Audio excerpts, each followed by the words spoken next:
اومده بودن اینجا رو کنده کاری انجام داده بودن تا اون بالا رفتن این که ریزش کرده حالا اینو همینجوری گذاشته یکم بالاتر.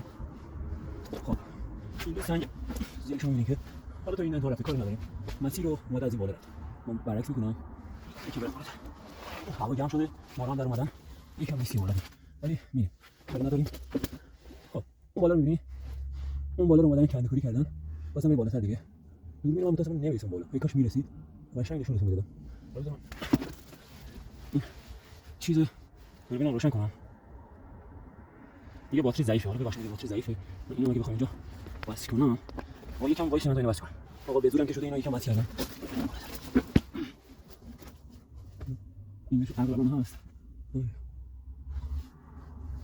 کلام دارم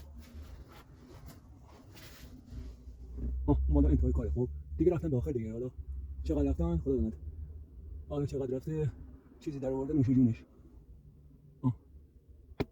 کاش که مسیر ما میرسید اونجا میرفتم نمیشه باشه یه تنها هم هستم بسیار ریسکیه و من ریسک هیچ موقع انجام نمیدم.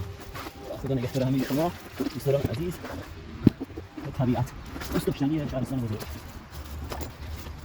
در اومدیم بیرون. اوکی اینا تا